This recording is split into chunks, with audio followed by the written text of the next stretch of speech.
Shalom, shalom wa ahaba, mishpachah, shalom wa ahaba. Peace and love, family, peace and love. I want to say shalom to the whole house of Yasharel, all 12 tribes scattered throughout the four corners of the earth, to wherever we've been driven to the lands of our captivity. I also want to say shalom to the sojourners, the Gentiles, and the foreigners, and all those who give thanks, honor, and praises to the Elohim, or God of the Bible, and his only begotten Son, Yahushua HaMashiach, to whom many of you refer to as Christ. Hallelujah. Mishpachah. Today, I want to take some time to talk a little bit about history, and the history of the so-called Democratic Party. Because this party has a grip and a hold, a strong hold on my people that is coming across to me almost cultic with what has happened in this country after the recent election of President Donald J. Trump. You understand, Mr. Picard? When I see our people telling themselves not to associate with their family members just because they didn't vote a certain way, then the people in the party that is telling my people these things becomes my natural enemy spiritually. You understand that, Mr. Picard? Because it's about gathering the sheep of the lost house of Yasharel, the so-called Negro. You understand? So let's just talk about this Democratic Party. And some of the stuff that I'm going to share with you today is the reason why I chose not to teach after I got my degree in history, because in Virginia, they can fire you from anything in the first 3 years without even giving you a reason.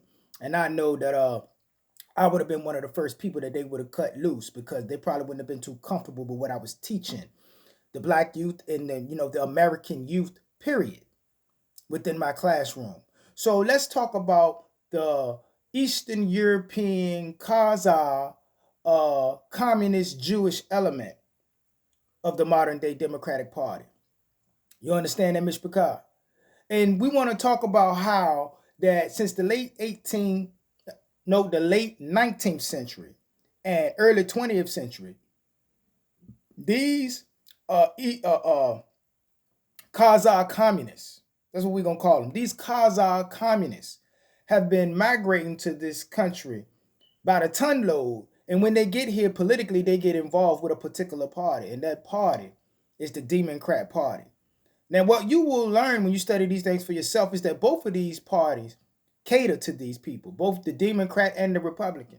But the Democrat Party is in the full control, if you ask me, currently, of this element, this socialist, Marxist element, that exists within our country. And I'm going to share some stuff with you out of this book that I'm currently reading called The Iron Curtain Over America. And you see how I got the star and the sickle and all of that, how Zionism and communism got America by the neck. And this is by John Beatty. And this book was first published in 1951. But you will sit back and you will read a book like this and see that, many of these things are prevalent right now to this day.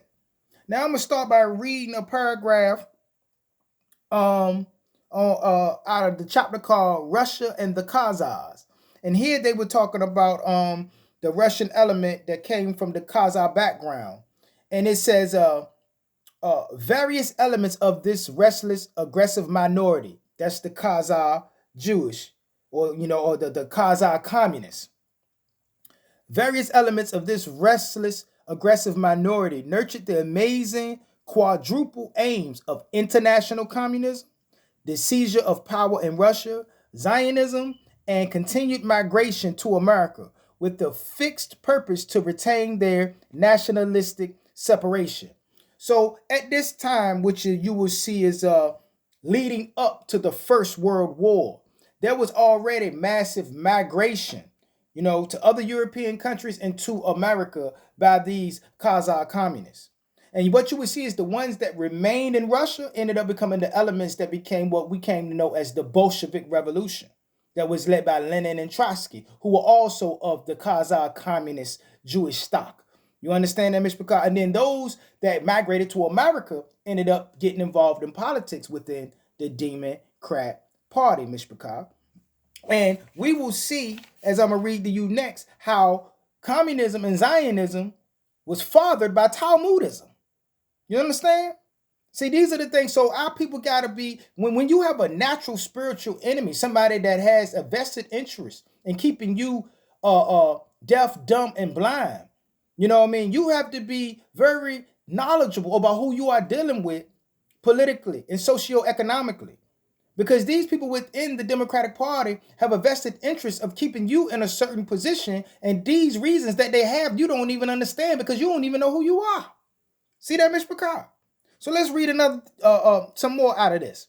On the next page, it says, in Russia and abroad in the late 19th century, not only Bundes, which is a Russian word for a union worker. So union, because that's one of the ways that the communists infiltrate your country and take over your country is by organizing the workers. That's all a part of Marxism, the proletariat and the bourgeoisie and all that other foolishness. It says, but other Khazar Jews had been attracted to the writings of Karl Marx. Partly, it seems, because he was of Jewish origin. On both paternal and maternal sides, Karl Marx was descended from rabbinical families. Interesting, isn't it? The Marxian program of drastic controls, so repugnant to the free Western mind, was no obstacle to the acceptance of Marxism by many Khazar Jews. For the Babylonian Talmud, which they lived, had taught them to accept authoritarian dictation on everything from their immorality to their trade practices. Since the Talmud contained more than 12,000 controls, now the Torah ain't got but 613 laws, and these men came up with 12,000 controls based off of 613 laws. That's why Yahushua Hamashiach had a problem with these fools. See what I'm saying?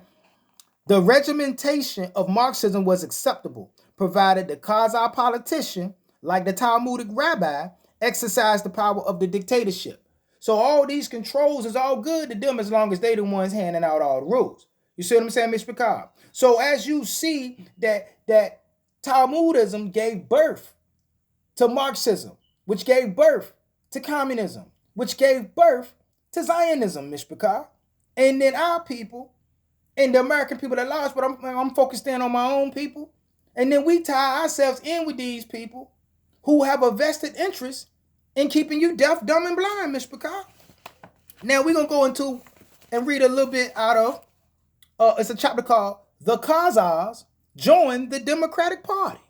That's the title of the chapter that we about to read out of.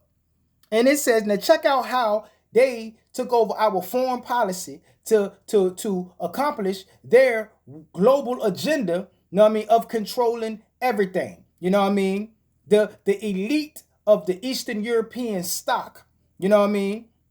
These people have a goal to control the entire world. And they wanted to use the American military might and America's wealth and use their foreign policy to accomplish their agenda. You see what I'm saying, Mr. Picard? It says, Woodrow Wilson, who was definitely the candidate of a minority party, was elected in the first instance by a serious split in the Republican Party. By constant reinforcement from abroad, however, the third force of Eastern Europeans and associates of similar ideology was instrumental in raising the Democratic Party from a minority to a majority status. Hold on to that. It says their price carefully concealed from the American people, including, of course, many lesser figures among the Eastern Europeans, was the control of the foreign policy of the United States. They wanted to control the foreign policy of the United States. And it said, you move down a little bit, it says, with the population of older stock somewhat evenly divided between the Republican and the Democratic parties, a well-organized minority can throw enough votes to determine the recipient of the electoral vote of a state. The states having the largest numbers of Jews are New York, Pennsylvania, Illinois, New Jersey, Massachusetts, Ohio, California, and Michigan. These, of course, are the doubtful states with a large electoral vote. You see what I'm saying, Mr. Picard? So they were able to go and take over what some people would refer to as some of the swing states. and use their voting power in those swing states to swing elections, especially presidential elections. And then when they get these presidents in power, they use these presidents to appoint people from their Eastern European Kazakh communist stock into powerful positions that will have an effect on our foreign policy, thus using America to bring about their global communist agenda, Mishpachah. And let me tell you something. The so-called Negro, the so-called black man, the so-called African American. In that global communist agenda, you at the bottom of the ladder.